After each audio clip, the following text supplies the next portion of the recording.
अभी 2-3 दिन पहले केंद्र सरकार ने सीए का कानून पास किया था।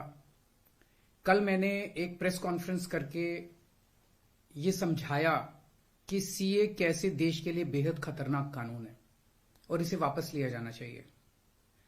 आज सुबह माननीय गृह मंत्री श्री अमित शाह जी ने, जो कल मैंने प्रेस कॉन्फ्रेंस की थी उसके ऊपर उन्होंने बयान जारी किया है, उसी का जवाब देने के लिए मैं आज आपसे मुखातिब हो रहा हूं। मैंने उनका बयान सुना, माननीय गृह मंत्री जी का। अपने पूरे बयान में जो प्रश्न मैंने कल उठाए थे उसका किसी भी एक भी प्रश्न का उन्होंने जवाब नहीं दिया। उन्होंने केवल मुझे गाली गलौज किया है, केजरीवाल भ्रष्ट है, केजरीवाल ये है, केजरीवाल ऐसा है, केजरीवाल वैसा है। मुझे छोड़ दीजिए, मैं इंपॉर्टेंट नहीं हूं, देश इंपॉर्टेंट है। देश के 140 करोड़ लोग इंपॉर्टेंट हैं, उनकी बात करते हैं। मैं आपसे पूछना चाहता हूं कि आज हम पूरा देश मिलके, सारी सरकारें मिलके अपने देश के बच्चों को रोजगार देने में असमर्थ हैं। जो इतनी भारी संख्या में बाहर से आप पाकिस्तान, बांग्लादेश के लोगों को हमारे देश में लाके बसाना चाहते हो, उनको नौकरियां कहां से दोगे? उनके लिए नौकरियां कहां से आएंगी? पहले अपने बच्चों के लिए तो नौकरी का इंतजाम कर लो। ये मेरा कल मूल प्रश्न था। उनके लिए घर कहां से आएंगे जो आप इतनी बड़ी संख्या में पाकिस्तान से, बांग्लादेश से लोगों को लाके अपने देश में बसाना चाहते हो, माइग्रेशन करवाना चाहते हो? वो उनके लिए घर, उनके लिए नौकरियां, उनके लिए संसाधन कहां से आएंगे?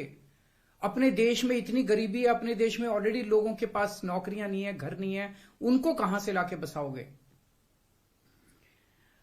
आजादी के बाद काफी बड़े स्तर के ऊपर माइग्रेशन हुआ था। बहुत सारे लोग भारत से पाकिस्तान और बांग्लादेश गए थे और बहुत सारे लोग वहां से इधर आए थे। अब जो ये माइग्रेशन इस सीए की वजह से होने वाला है, ये उससे कहीं ज्यादा बड़ा माइग्रेशन होने वाला है। पाकिस्तान, बांग्लादेश, अफगानिस्तान, इनका कहना है कि सीए के तहत इनके अल्पसंख्यक जो हैं वो अगर भारत में आके रहना चाहेंगे तो उन्हें उस बात की मंजूरी दी जाएगी, उन्हें हमारे भारत की नागरिकता दे दी जाएगी। इन तीनों देशों में मिला के लगभग 2.5 से 3 करोड़ अल्पसंख्यक रहते हैं। पाकिस्तान, बांग्लादेश और अफगानिस्तान में मिला के लगभग 2.5 से 3 करोड़ अल्पसंख्यक रहते हैं। वहां बहुत गरीबी है, उनके पास रोजगार नहीं है। भारत में आना और भारत की नागरिकता मिलना उनके लिए तो बहुत बड़े सपने की तरह है। और अगर हमने भारत के दरवाजे खोल दिए, इतनी बड़ी संख्या में लोग आने वाले हैं जिसकी हम कल्पना भी नहीं कर सकते। इन 2.5-3 करोड़ लोगों में से अगर 1-1.5 करोड़ लोग भी आ गए तो कहां बसाया जाएगा उनको? क्या करेंगे उनका? ये मेरा प्रश्न था माननीय गृह मंत्री जी, जिसका जवाब आपने नहीं दिया।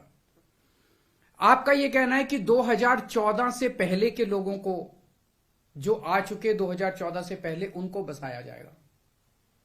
मैं आपसे पूछना चाहता हूं, 2014 के बाद आना बंद हो गया? 2014 के बाद भी आ रहे हैं, अभी तक आ रहे हैं, रोज आ रहे हैं। तो अभी तक 2000 जो इलीगल माइग्रेंट आते थे, जो घुसपैठिए हमारे देश के अंदर आते थे, वो डरते थे कि अगर आ गए तो हमें निकाल देंगे, हमें पकड़ लेंगे, हमें जेल में डाल देंगे। उन्हें डर रहता था क्योंकि वो इलीगल थे। अब आप ये कानून लाके उनको लीगल बना रहे हो, अब उनका डर खत्म हो जाएगा। पूरे तीनों देशों के अंदर अब मैसेज ये है कि भारत सरकार अब जो है इन तीनों देशों के घुसपैठियों को लीगल करने जा रही है। तो ये 2014, आज आप 2014 वालों की बात कर रहे हो, कल आप 2019 के पहले वालों की बात करोगे, फिर ये डेट एक्सटेंड करके 2024 कर दोगे, क्योंकि घुसपैठिए तो आ ही रहे हैं। आपने रोहिंग्यों की बात की, ये तो आप ही के टाइम में आए थे, ये तो 2014 के बाद आए हैं सारे रोहिंग्ये। कैसे आए? आपकी मिली भगत से आए कि आपकी नाकामी की वजह से आए? पूरे देश में कहां कहां आपने रोहिंग्यों को बसा रखा है?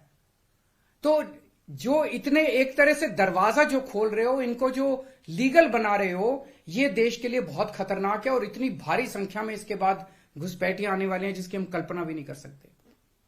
आज जो 2014 के पहले भी आए थे, हमारे देश के अंदर उनके अधिकार नहीं है।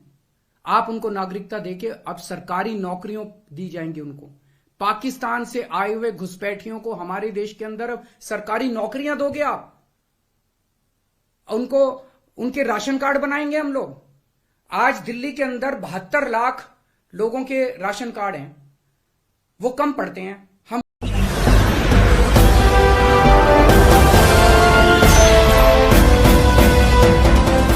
आप देख रहे हैं लाइव न्यूज 99, राष्ट्र सबसे पहले।